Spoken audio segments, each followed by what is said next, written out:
सकता है आज आपकी शहर में एक दुकान हो और आपकी दुकान की सेल हो रही है, तो आपका सिरसा के बाजार में कोई ना कोई हिस्सा है ना? Yes, जो बाजार चल रहा है ना, इसमें कुछ आपका हिस्सा भी है। हो सकता है आपकी एक फैक्ट्री हो और फैक्ट्री इतनी बड़ी है कि आपका कुछ ना कुछ हिस्सा हो, बट इस बिजनेस की वो ताकत है, यदि आप इस बिजनेस की पावर को समझ गए तो पूरे भारत के बाजार में आपका हिस्सा बन सकता है, आप मालिक बन सकते हैं भारत के बाजार में। यस दुकान खोले बिना फैक्ट्री। इन तीन चीजों ने मुझे बहुत मोटिवेट किया और मीटिंग में बैठे बैठे मुझे लगा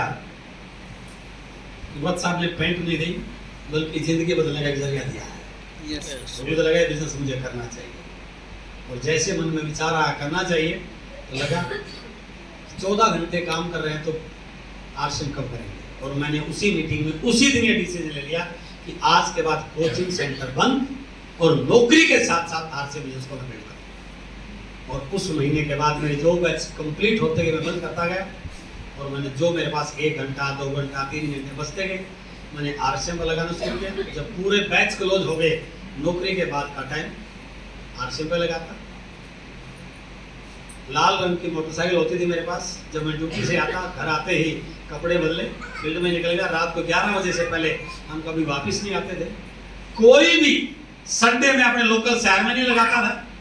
शनिवार को ड्यूटी से आते ही बैग उठाया, 2 ड्रेस डाली, बस में बैठ गए, निकल गए। कई बार पूरी रात ट्रैवलिंग करते थे बस या ट्रेन में। संडे को कई बार वर्किंग करते थे, फील्ड में काम करते थे, रात को बस या ट्रेन में बैठ जाते थे, मंडे को सुबह आ जाते आते फिर ड्यूटी पे निकल जाते थे। कोई भी संडे अपने लोकल में नहीं लगा।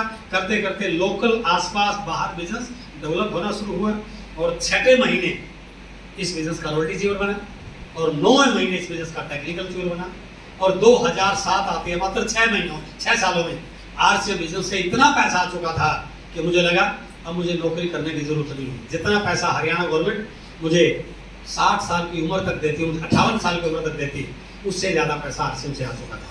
और 2007 नौकरी को छोड़ दिया, फुल टाइम आरसीएम। आज इंडिया का ऐसा कोई स्टेट नहीं जहां मुझे इस बिजनेस के माध्यम से जाने का मौका नहीं मिला। ये कहानी मैं इसलिए बताई क्योंकि उस समय डायरेक्ट सेलिंग को लेके इंडिया में कोई माहौल नहीं था, ना सरकार का सपोर्ट था, ना कोई गाइडलाइन थी, ना कोई रूलिंग थी। आज माहौल बदल चुका है। आज इंडिया गवर्नमेंट ने डायरेक्ट सेलिंग को लीगल घोषित 2016 में गाइडलाइन आई, 28 दिसंबर 2021 को रूलिंग आई। लेकिन उसके बाद भी कहीं ना कहीं इस इंडस्ट्री को उस प्रकार की मान्यता नहीं थी। अभी 21 तारीख को इंडिया गवर्नमेंट एक बहुत बड़ा फैसला कर दिया है। जो लोग आपको बोलते थे लोगों को जोड़ने का काम है, आज लोगों को जोड़ना इंडिया गवर्नमेंट के हिसाब से ये लीगल बिजनेस बन चुका है। यस नेटवर्क बनाना बिल्कुल उसमें लिखा गया है, नेटवर्क ऑफ डायरेक्ट सेलर्स आप बना सकते हैं। तो ये बहुत बड़ी जीत हुई है।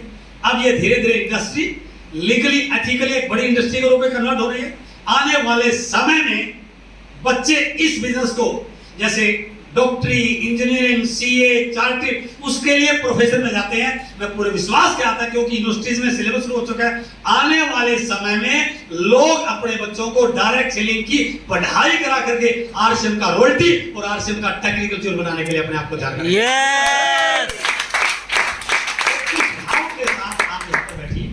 क्या हमारे बीच में कुछ ऐसे साथी थे जो पहली बार आए हैं यहाँ पे?